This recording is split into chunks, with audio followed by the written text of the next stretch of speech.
Bom dia para todos.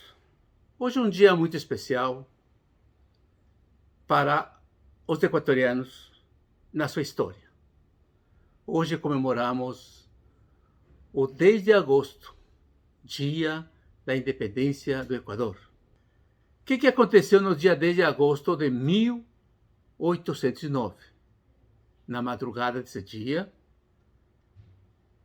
vários equatorianos, crioulos equatorianos, filhos descendentes de espanhóis, nascidos no Equador, são os crioulos equatorianos, entre os quais nós tínhamos intelectuais, pessoas preparadas, idealistas, que decidiram pôr um fim ao comando do governo espanhol. Assim, nesse dia 10, na casa de uma grande mulher chamada Manuela Canizares, se reuniram para formar a Junta Soberana de Governo. Manuela Canizares diz para eles umas frases muito fortes. Diz assim, covardes, homens nascidos para servidão? De que tens medo? Não tem para perder. Então, esse grupo se organizou, formou a Junta Soberana, nomearam para presidente Juan Pío Montúfar, o famoso Marquês de Serra Alegre. Para vice-presidente foi nomeado o bispo José Cuero Caicedo e 3 secretários de Estado, Juan de Dios Morales, Manuel Quiroga e Juan Larrea. Eles que formaram a Junta Soberana de Governo e comunicaram ao presidente da Real Audiência de Quito da decisão dos equatorianos. Claro que não foi fácil. A partir daí se desencadeou lutas muito duras, que inclusive culminou com a prisão de todos esse grupo que formou a Junta Soberana de Governo. Inclusive, nós temos uma data muito triste para a história do Equador, 2 de agosto de 1810, em que essas pessoas foram brutalmente assassinadas. Em 1822, dia 24 de maio, acontece um fato muito determinante: a Batalha de Pichincha. Essa batalha, nas encostas do vulcão chamado Pichincha, as tropas comandadas pelo general Antônio José de Sucre, um comandante enviado por Simão Bolívar, derrotou ao exército espanhol, que capitulou e selando definitivamente a independência do Equador. Então, esses dois fatos, 10 de agosto de 1809 e 24 de maio de 1822, são datas a serem lembradas pelos equatorianos como a consolidação de sua independência. Interessante, fazendo um paralelo com a independência do Brasil, 7 de setembro. Se comemora o grito da independência, o grito de Ipiranga, o grito da independência do Brasil, feita por um personagem da história brasileira, Dom Pedro I. Quem era Dom Pedro I? Era filho de Dom João VI. Quem era Dom João VI? Era o monarca de Portugal, que em 1808, fugindo de Napoleão Bonaparte, que na época imperador da França, estava invadindo os outros países, estava em guerra com a Inglaterra. A Inglaterra era inimiga da França, por sua vez a Inglaterra era amiga de Portugal. Então, o Dom João VI, monarca português, se mudou para o Brasil. O Brasil, evidentemente, era uma colônia portuguesa, escravocrata. Com a vinda do monarca Dom João VI, evidentemente, que o Brasil mudou totalmente sua organização política, social e sua organização econômica, passando a ser, na verdade, um vice-reinado junto com Portugal e Algarves e abrindo seus portos às nações amigas, que na época as nações amigas era o quê? Era a Inglaterra. E o Brasil passou a fazer o comércio com a Inglaterra.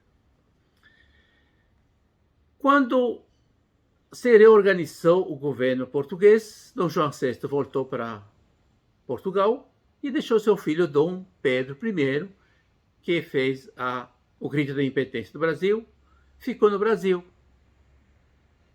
Mas quando seu pai, Dom João VI, determinou que deveria também voltar para Portugal e o Brasil voltaria a ser uma colônia, evidentemente que existia aqui no Brasil uma elite que se havia formado de comerciantes, de negociantes, que evidentemente não queriam que o Brasil voltasse a ser uma simples colônia.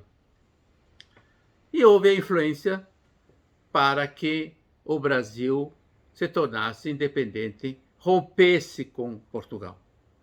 E assim aconteceu. E assim aconteceu a independência do Brasil também.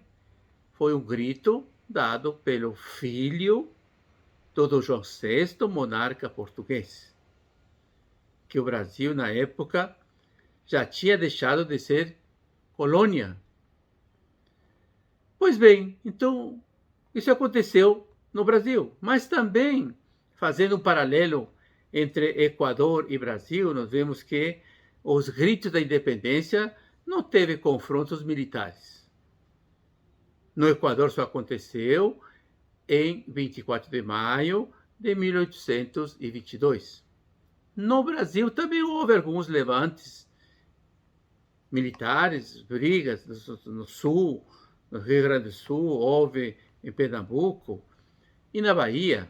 Mas nós podemos aqui citar uma batalha interessante, dia 2 de julho de 1823, quando os baianos, aí dizemos, um exército baiano, formado por brasileiros, porque tinha escravos libertos, tinha gente do povo, indígenas, pessoas do povo brasileiro, que formaram um exército até sem muitos recursos, maltrapilhos, descalços, com armas muito rudimentares, enfrentaram ao exército do português, do general Madeira de Melo, que queria impor a vontade de Portugal aos baianos.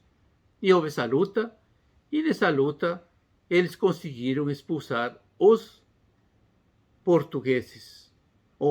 Foi uma batalha muito dura, porque era desigual, porque o exército brasileiro estava totalmente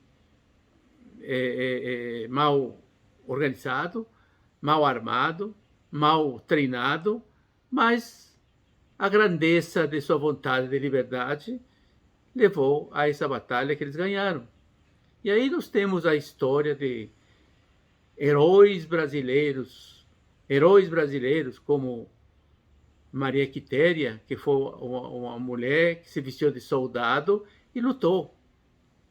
Tivemos também uma freira chamada Joana Angélica, que enfrentou com sua própria vida a investida dos exércitos portugueses. Ela diz no seu convento, defender seu convento, e diz: olha, você só vai entrar aqui se passar para meu cadáver. Isso que aconteceu.